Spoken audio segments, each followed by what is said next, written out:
मेरा नाम डॉक्टर अर्जुन सबरवाल है और मैं किडनी पेशेंट्स का ख्याल रखता हूँ। क्या आप एक सिंगल किडनी के साथ अपनी पूरी लाइफ जी सकते हो? This is one of the most search topics on Google and मेरे से भी बहुत पेशेंट्स ये सवाल पूछते हैं। तो इस वीडियो में मैं बात करूंगा कि can you live a normal life with a single kidney. ये जानने के लिए हमें पहले पता होना चाहिए कि सिंगल किडनी क्यों होती है।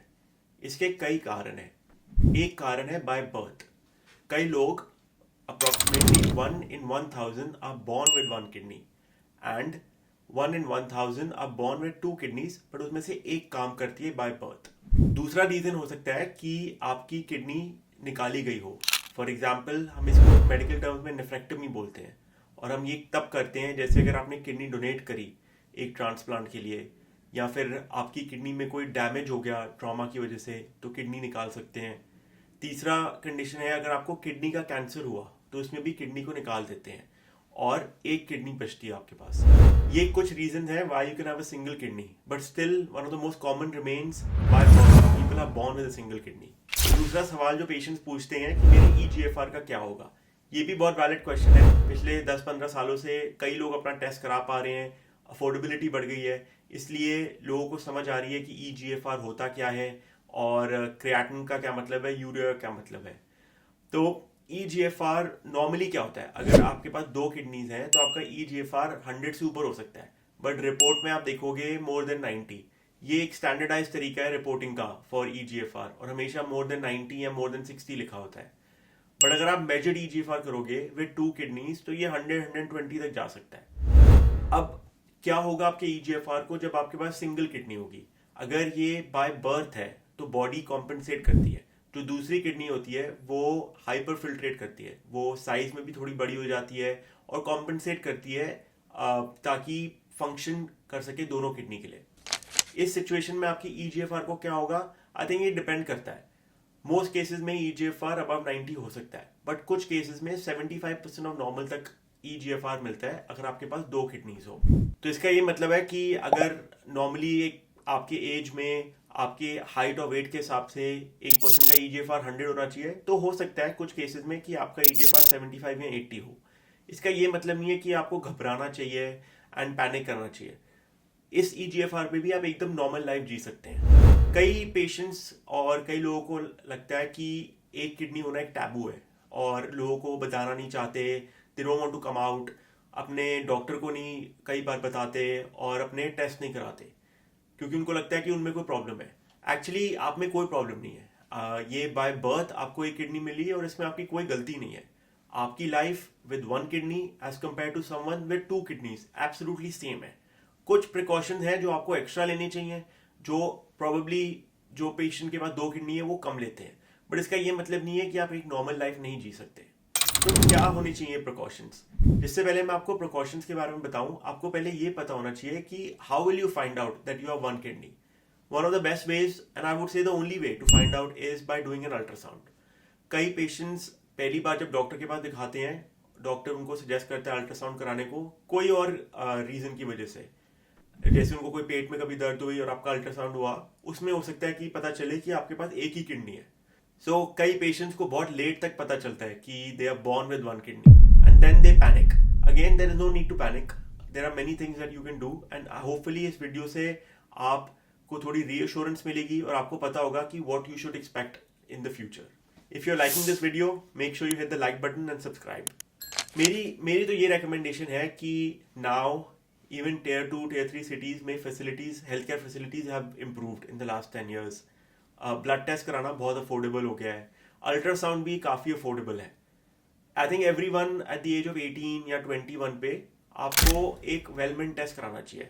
वेलमेन टेस्ट का मतलब यही होता है एक फुल बॉडी चेकअप जिसमें आपका ब्लड टेस्ट हो गया, अल्ट्रासाउंड हो गया, ये देखने के लिए आपको कोई प्रॉब्लम तो नहीं है। कई बार यंग लोगों को भी हाई ब्लड प्रेशर हो सकता है, डायबिटीज या शुगर की प्रॉब्लम हो सकती है और लेट तक उनको इसके बारे में पता नहीं चलता। अगर आप अपना 18 पे या 21 पे एक ब्लड टेस्ट करा लो तो आपको पहले ही पता चल जाएगा कि कोई प्रॉब्लम है या नहीं है, और अगर कोई प्रॉब्लम नहीं है तो you can live your life normally, और अगर प्रॉब्लम है भी you can still live a normal life, but then again you can start taking precautions early ताकि आगे जाके आपको प्रॉब्लम ना हो। अब अगला सवाल पेशेंट मुझसे पूछते हैं कि मेरे को क्या डाइटरी चेंजेस करने चाहिए अगर मेरे पास एक किडनी है। वेस्ट में कुछ स्टडीज हुई हैं जो बोलते हैं आपको लो प्रोटीन इनटेक डाइट लेनी चाहिए, बट अगेन इसमें कोई कंक्लूसिव एविडेंस नहीं है।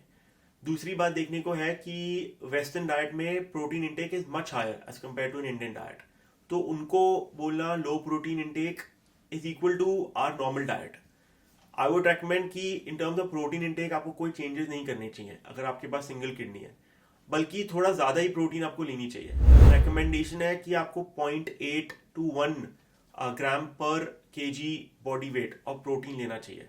मतलब अगर आप 70 केजीज के हैं तो approximately 60 to 70 grams of protein per day आपको लेना चाहिए। एंड आप इंडियन डाइट में देखोगे मेजॉरिटी लोग वेजिटेरियन है और उनका प्रोटीन इंटेक मैक्सिमम पनीर से आ जाता है, चीज़ में भी थोड़ा बहुत प्रोटीन होता है, योगर्ट, ग्रीक योगर्ट में, बट फिर भी हाई प्रोटीन चीज़ें वो कम लेते हैं। अगर आप दाल और चने को ले लो तो 1 कटोरी मैक्सिमम ले लोगे, 2 कटोरी ले लोगे, इसमें प्रोटीन इंटेक इतना ज़्यादा नहीं है। तो you should have at least 0.75 to 1 gram per KG body weight of protein in a day. Next चीज़ अगर हम डाइट की बात करें तो उसमें आता है सॉल्ट इंटेक। अब if you born with a single kidney और if you have 2 kidneys, recommendation same है कि आपका salt intake should be very careful. Less than 2 grams per day बोलते हैं सॉल्ट इंटेक, जो करना थोड़ा मुश्किल है, but again you have to be mindful कि आप कितना सॉल्ट ले रहे हैं। And also sugar intake, sugar के बारे में मैंने काफ़ी बात की है वीडियो में, and again I will say कि doesn't matter how many kidneys you have, your sugar intake should be in moderation, because slowly sugar can damage not your kidneys but also your brain health, heart disease, and it can cause a number of problems. So make sure कि आप अपना sugar intake भी moderation में लें। अब अगली बात आती है कि monitoring कैसे करनी चाहिए। Let's say आपको पता चला कि आपके पास सिंगल किडनी है। First thing again, do not panic.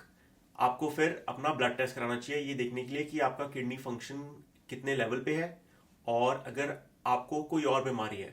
मैं किस बीमारी की बात कर रहा हूँ, मैंने कई वीडियोस में बात की है कि diabetes, high blood pressure one of the leading causes है ऑफ किडनी डिजीज। तो अगर आपके पास सिंगल किडनी है और आपको डायबिटीज़ है, then you have to take extra care. Similarly अगर आपको हाई ब्लड प्रेशर है और आपके पास सिंगल किडनी है, you have to again take extra care. And by care I mean that you have to control your diabetes better, आपका blood pressure better control होना चाहिए। घर पे आप ब्लड प्रेशर की मशीन लो, हम कम से कम हफ्ते में एक बार अपना ब्लड प्रेशर मेजर कर लो देखने के लिए कि सब ठीक है या नहीं है। अगर डॉक्टर कोई रेकमेंड करता है दवाई तो आप उसको टाइम से लीजिए, मिस मत करें अपनी दवाई, ताकि ब्लड प्रेशर और डायबिटीज़ कंट्रोल में रहे। अब क्या प्रिकॉशंस आपको लेने चाहिए अगर एक किडनी आपके पास। पहली चीज़ है मेडिसिन। कई बार हम पेन किलर्स ले लेते हैं जैसे आइबुप्रोफेन। अब शॉर्ट टर्म में ibuprofen is not that harmful, but अगर आप लॉन्ग टर्म पेन किलर्स लो आइबुप्रोफेन जैसे, जिसको हम एनसेड्स भी बोलते हैं, ये किडनी में डैमेज कर सकती हैं। और अगर आपके पास एक किडनी है तो रेकमेंडेशन है कि आप इसको अवॉइड करें। कई एंटीबायोटिक्स भी किडनी में डैमेज करती हैं, तो अगर आप हॉस्पिटल में जाते हैं या एडमिट होते हैं या आप किसी डॉक्टर को दिखाने जाते हैं तो उनको बताइए कि I have a single kidney, please आप मेरे को दवाई दो जो किडनी के लिए सेफ है। अब एक बहुत ज़रूरी बात मैं बताना चाहता हूँ to those people who are born with 1 kidney. बहुत स्ट्रिक्ट रिकमेंडेशन है कि आपको कॉन्टैक्ट स्पोर्ट्स अवॉइड करने चाहिए। फॉर एग्जाम्पल रग्बी हो गई, हॉकी हो गई। इसका रीज़न बहुत सिंपल है, अगर आपके पास एक किडनी है और उसमें कोई ट्रॉमा हो जाए while playing a sport, then you're not left with anything and it can lead to end stage kidney disease, needing dialysis or transplant. So I think you should avoid contact sports as much as possible if you are born with a single kidney. Another thing that people have to be careful of is urinary tract infections. अगर आपको recurrent urinary tract infection होते हैं तो आपको extra precaution लेना चाहिए अगर आपके पास सिंगल किडनी है, क्योंकि बार बार इन्फेक्शन होने से भी किडनी खराब हो सकती है। तो कई बार प्रोफिलैक्टिक एंटीबायोटिक्स दी जाती हैं, वो देखिए। आप एक यूरोलॉजिस्ट को दिखाइए कि आपको क्यों हो रही है इन्फेक्शन बार बार, कहीं कोई रिफ्लक्स तो नहीं है, बैक प्रेशर या बैक फ्लो तो नहीं है जिसकी वजह से बार बार इन्फेक्शन हो रही है। Lastly I would say definitely follow up with a nephrologist और a kidney doctor. Every year you should get your blood test done, and every 1 to 2 years your urine test to check for protein leak, and you should follow up with a kidney doctor every year ताकि we can monitor which side your kidney function is going. If everything remains stable, then we don't want to make any changes. We just want to be reassured and we want to reassure you कि आपकी kidney में कोई problem नहीं है। पर अगर कोई problem हमें दिखी, हम उस एक साल के फॉलोअप में उसको ठीक कर सकते हैं एंड प्रिवेंट कर सकते हैं kidney damage. So in summary, I would just like to say that patients can live a normal life with a single kidney. You just have to be a bit more cautious and take a bit more precautions as compared to someone else. Your lifespan with one kidney as compared to someone जिनके दो kidneys है, कोई फर्क नहीं है. And कई studies ने ये दिखाया है. So please be reassured that if you're born with one kidney or if you have one kidney, there is nothing to worry about, but you have to be a bit more cautious and take the precautions जो मैंने अभी video में बताए हैं. Hopefully आपको ये video अच्छी लगी हो. See you next time and make sure you hit the subscribe button.